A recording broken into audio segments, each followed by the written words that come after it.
Price Lord. கர்த்தரும் அருமை இரட்சகருமாக இயேசு கிறிஸ்துவின் நாமத்தினாலே நான் உங்களுக்கு என்னுடைய வாழ்த்துக்களை சொல்லிக் கொள்கிறேன். இந்த ஓய்வு நாளின் காலை வேளையிலே தேவன் உங்களுக்கு கொடுக்கிற வசனம் ஆபகுக் 3:17. அத்திமரம் துளிர் விடாமல் போனாலும், திராட்சை செடிகளில் பழம் உண்டாகாமல் போனாலும், ஒலிவ மரத்தின் பலன் அற்று போனாலும், வயல்களில் தானியங்கள் விளைவியாமல் போனாலும், கிடையில் ஆட்டு மந்தைகள் முதலற்று போனாலும், தொழுவத்திலே மாடுகள் இல்லாமல் போனாலும், நான் கர்த்தருக்குள் மகிழ்ச்சியாயிருப்பேன், என் இரட்சிப்பின் தேவனுக்குள் களி கூறுவேன்.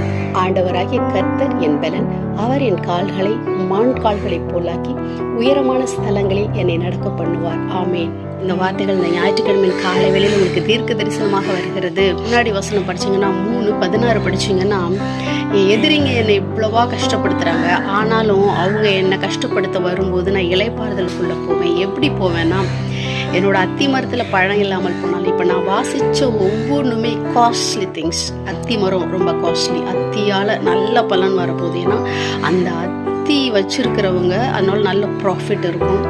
திராட்சை பழம் வைனை ரெடி பண்ணுறதே அந்த திராட்சை பழங்கள் தான். அந்த திராட்சை செடியில் கனி உண்டாகாமல் போனாலும், ஒலிவ மரம், ஆலிவ் ஆயில், இன்னைக்கு இந்த ஆலிவ் ஆயிலை வாங்குறது எவ்வளோ காஸ்ட்லின்னு உங்களுக்கு தெரியும். அது உடம்புக்கு எவ்வளோ நல்லது, ஆனாலும் அதை நம்ம வாங்க முடியாது. அதுக்குன்னு ஒரு ஸ்டேட்டஸ் இருந்தால் தான் அந்த ஆலிவ் ஆயில் அப்படின்றத நிறைய யூஸ் பண்ணுவாங்க இல்லையா?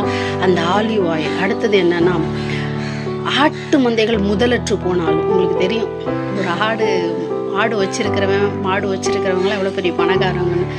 ஒரு ஆடுவே போதும் அவங்களுக்கு எவ்ரி மந்த் ஃபுட்டு கொடுக்கறதுக்கு, அவங்களோட எல்லாத்தையும் பார்த்துக்கிறதுக்கு ப்ராஃபிட் வரும். இந்த ஆட்டு மந்தையில் முதலே இல்லாமல் போனாலும், அடுத்தது மாடுகள் தொழுவத்தில் இல்லாமல் போனாலும், என்னோட வீட்டில் இருக்கிறது எல்லாம் ட்ரை ஆயிடுச்சு, என் வருமானம் நின்று போச்சு, என்னோட இன்வெஸ்ட்மெண்ட் எல்லாம் காலி ஆயிடுச்சு, நான் நம்பின விஷயம் நடக்கலை, நான் நிறையா ஏமாந்துட்டேன், இப்போ இதெல்லாம் இருந்தால் தான் நான் பிழைக்க முடியும்னு நினச்ச விஷயங்கள், நான் வைத்திருந்தது, நான் சம்பாதித்தது, நான் என்னோட சொந்த வருமானம், நான் சேர்த்து வைத்தது, என்னோட சேவிங்ஸ்னு சொல்லி அவைகள் எல்லாமே எனக்கு பலன் கொடுக்க முடியாமல் போகிற மாதிரி ஒரு ட்ரை பொசிஷனுக்கு நான் வந்துட்டேன்.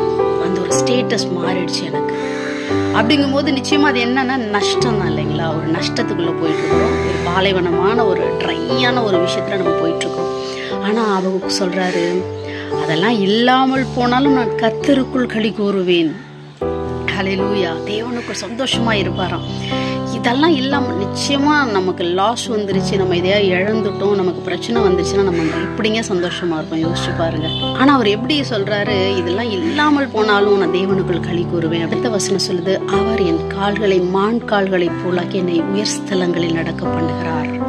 நமக்கு ப்ராஃபிட் கொடுக்கிற, நமக்கு வருமானத்தை கொடுக்கிற, நமக்கு செழிப்பை கொடுக்கிற, நமக்கு நன்மை உண்டாக்குகிற எல்லாமே நம்மக்கிட்ட இல்லாமல் போனாலும், நம்ம நஷ்டப்பட்டாலும், நம்ம இழந்திருந்தாலும், நம் நம்பிக்கை அற்று போனாலும், நம் நம்பினவர்கள் விட்டு போனாலும், நம் நம்பினவர்கள் துரோகம் செய்து கைவிட்டாலும், உதவி செய்கிறவர்கள் உதவி செய்யாமல் போனாலும், வர வேண்டிய பணம் வராமல் இருந்தாலும், சம்பள பணமே வரலை, என் போனஸ் வரலை, என் பிஸ்னஸில் இவ்வளோ இன்வெஸ்ட் பண்ணேன், அந்த இன்வெஸ்ட் பண்ணது கூட என்னால் எடுக்க முடியல, அவ்வளோ லாஸ், பிஸ்னஸ் பார்ட்னர் ஏமாற்றிட்டு போயிட்டார், என் கணவரால் நான் நினச்ச அளவுக்கு என் குடும்பத்தை நடத்துகிற அளவுக்கு பணத்தை சம்பாதிக்க முடியல, ஹல்லேலூயா, என்னால் பிள்ளைங்க ஃபீஸு கூட கட்ட முடியல, வாடகை கொடுக்க முடியல, அட்வான்ஸ் கொடுக்க வழி இல்லை, என்னோடய டியூவை கட்ட முடியல, நான் வாங்கின கடனை திருப்பி கொடுக்க முடியல, என் வருமானம் பத்தில், ஏற்கனவே வந்ததுக்கு பதிலாக எல்லாமே நின்று போயிருக்கு, ட்ரை ஆகிருக்கு. அப்படி ஒரு சுச்சுவேஷன் நீங்கள் போயிட்டுருக்கீங்களா?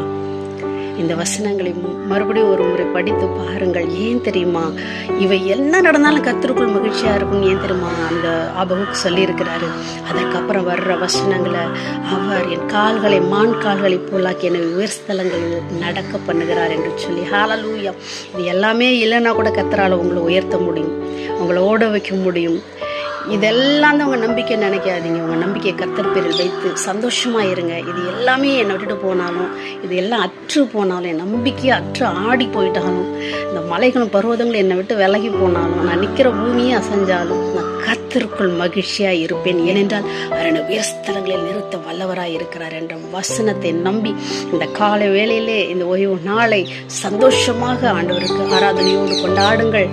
தேவன் தாமே உங்களை சீக்கிரத்திலே உயர் ஸ்தலங்களில் ஏற்றுவார். God bless you. Thank you.